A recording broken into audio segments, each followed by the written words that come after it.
तशरीफ लाए और हमसे आके यहाँ पे मुआहदा किया। ये अलग बात है कि हमने मुआहदे की खिलाफ वर्जी की, उसमें हमारा कसूर है, उसमें हम कसूरवार हैं। दोस्तों, पाकिस्तान के साबिक वज़ीर आज़म नवाज शरीफ साहब ने कल अपनी एक रैली में, एक अपनी पार्टी के इजलास में ये कहा और ये माने कि हमने भारत के साथ 1999 में एग्रीमेंट तोड़ा था और ये हमारा कसूर था। इंडिया के साथ हमने अमन और शांति की बात करी थी, जो पैक्ट साइन करा था जब अटल जी गए थे लाहौर और नवाज शरीफ प्रधानमंत्री थे। तो उस पैक्ट का वायलेशन जो था, वो करार किसने तोड़ा? नवाज शरीफ कहता है करार पाकिस्तान ने तोड़ा। पाकिस्तान में इसको लोग बोलेंगे गद्दार, जो मोदी का यार है, गद्दार है, गद्दार है। वाजपेयी को लाहौर भेज के जब हमने लाहौर बेचा तो आपने कारगिल कर दिया। कारगिल और बॉम्बे, ये दो वाक़यात ऐसे हैं जिसके बाद इंडिया के पर्सपेक्टिव में यह है कि अब पाकिस्तान से बात नहीं हो सकती। अनफॉर्चुनेटली आपको पता है कि पाकिस्तान के वज़ीर आज़म का मसला है कि वो सच तब बोलते हैं जब वो अपोजिशन में होते हैं, या वो सच तब बोलते हैं जब वो जेलों में होते हैं। जब वो हुकूमत में आते हैं वो सच नहीं बोलते। तो दोस्तों, पाकिस्तान के पूर्व पीएम नवाज शरीफ ने मंगलवार को भारत को लेकर एक बहुत बड़ा बयान दिया था। यहाँ कहे कि पहली बार किसी पाक पीएम ने सच बोला था। दरअसल नवाज शरीफ ने अपनी गलती मानते हुए ये बोला था कि भारत के साथ 1999 में उनके और भारत के पूर्व पीएम अटल बिहारी वाजपेयी के बीच जो शांति समझौता हुआ था वो हमने तोड़ा था, हमारी गलती थी। और यही वजह है कि आज भारत हमारे साथ बातचीत करना नहीं चाहता। हमने हमेशा भारत को धोखा दिया है और उनकी पीठ में छुरा भोंपा है। दोस्तों, अगर आपको नहीं पता हो तो बता दें कि कारगिल युद्ध से पहले भारत और पाक के बीच 1999 में लाहौर में शांति समझौता हुआ था, जिसमें भारत के पूर्व पीएम अटल बिहारी वाजपेयी और पाकिस्तान के पूर्व पीएम नवाज शरीफ ने इस शांति समझौते पर हस्ताक्षर किए थे। लेकिन कुछ महीने बाद ही जम्मू कश्मीर के कारगिल में पाक घुसपैठ के कारण कारगिल युद्ध शुरू हुआ था, जिसमें पाकिस्तान को मुंह की खानी पड़ी थी। वाजपेयी को लाहौर भेज के जब हमने लाहौर बेचा तो आपने कारगिल कर दिया।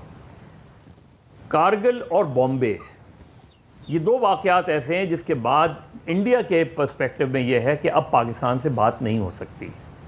अब उनका अपना ख्याल ये, और उसको देखें वाजपेयी क्यों नाकाम हुए या मनमोहन सिंह क्यों नाकाम हुए।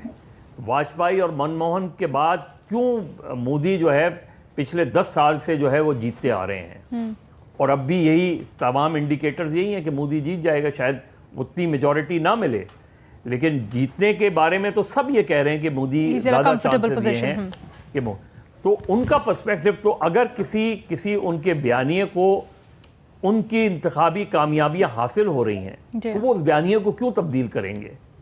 अब ये जो इंटरव्यू है, ये इंटरव्यू में मोदी इसलिए सॉफ्ट नज़र आ रहे हैं कि अगर वो हार्ड लाइन लेते, वो बहुत ही एक्सट्रीमिस्ट बात करते, वो कोई एंटी मुस्लिम बात करते, तो इस चीज़ का इम्कान था कि इलेक्शन कमीशन वहाँ का नोटिस ले लेता। लेकिन वहाँ का इलेक्शन कमीशन भी, अब मैंने लास्ट टाइम भी कहा था कि वहाँ का इलेक्शन कमीशन में भी अब सिटीजन होते हुए क्या आप चाहते हैं कि इंडिया के साथ हालात बेहतर हो जाए हमारे? नहीं, हम नहीं चाहते ही नहीं। खत्म करना चाहिए। अच्छा, इंडिया को खत्म करना चाहिए। जी बिल्कुल, तबाह करना चाहिए। आप क्या कहते हैं, इंडिया हमारे हक में अच्छा है? कि मैं थोड़ा सा आपको पीछे की तरफ लेके जाना चाहूंगा तारीख के अंदर। 1998 में जब हम एटॉमिक पावर बन गए थे, एटमी पावर पाकिस्तान बन गया था, तो इंडिया तो पहले बन गया था हमसे। तो इंडिया के जो प्राइम मिनिस्टर थे उस टाइम के, वाजपेयी साहब पाकिस्तान आए, लाहौर के अंदर मुआहदा हुआ था कि दोनों मुल्क का पार्टी में पावर है, एक दूसरे पर हमला झगड़ा नहीं करेंगी। तो आज नवाज शरीफ साहब का बयान आया है, उन्होंने कहा है कि भाई जो मुआहदा हमने किया था पीस का, वो हमने ही तोड़ा कारगिल के अंदर। तो क्या कहना चाहेंगे? तो हम तो कहते हैं कि हमारे लोग तो कहते हैं कारगिल तो इंडिया ने शुरू किया था, या हमारे प्राइम मिनिस्टर झूठ बोल रहे हैं, या फिर जो हमें तारीख पढ़ाई गई है वो गलत है। नहीं, कारगिल तो इंडिया ने शुरू किया था और इंडिया फंस भी गया था। अच्छा, इंडिया तो फंस गया था, उसकी फौज भी बड़ी फंस गई थी, लेकिन बाद में हमारे पाकिस्तान की तरफ से कोई गड़बड़ हुई थी जिसकी वजह से वो बच गए। अब नवाज शरीफ साहब ने जाकर अमेरिका जाकर तो पीस साइन किया था ना, इस वजह से। इसके बारे नहीं मुझे पता, ये इतना मुझे पता है कि ये जो कारगिल का मसला हुआ था ना, उसमें इंडिया फंस गया था। तो सर फिर नवाज शरीफ साहब ने ये क्यों कहा कि भाई गलती हमारे तरफ से हुई है, यहाँ से शुरुआत हमने की है तब कारगिल हुआ? तो नवाज शरीफ साहब तो उस टाइम प्राइम मिनिस्टर थे, तो उन्होंने को तो ये बात नहीं करनी चाहिए थी। क्या उनसे ज्यादा हमें पता? इसके बारे में मैं ज़्यादा नहीं जानता।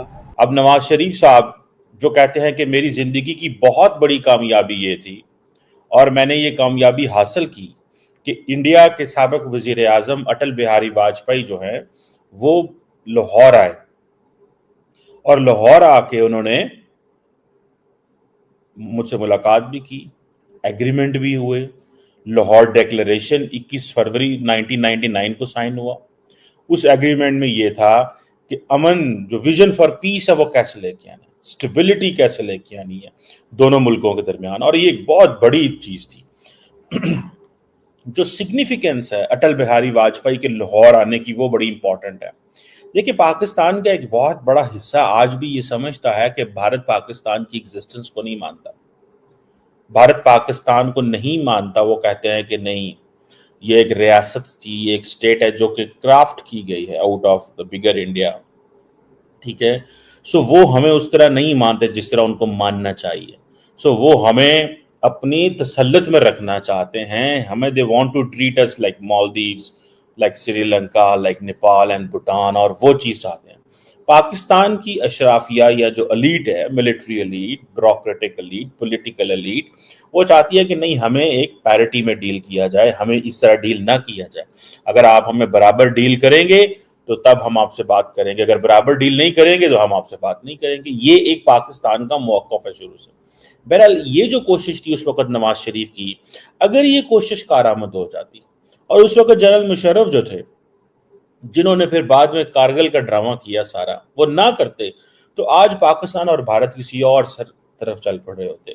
और आपको पता है बीजेपी जो है वो पावर में थी, बीजेपी जो है वो कोई भी फैसला कर सकती है पाकिस्तान के बारे में। कहा जाता है कि कांग्रेस कोई फैसला नहीं कर सकती बिकॉज कांग्रेस जो है वो उसके पास उतना कॉन्फिडेंस नहीं है।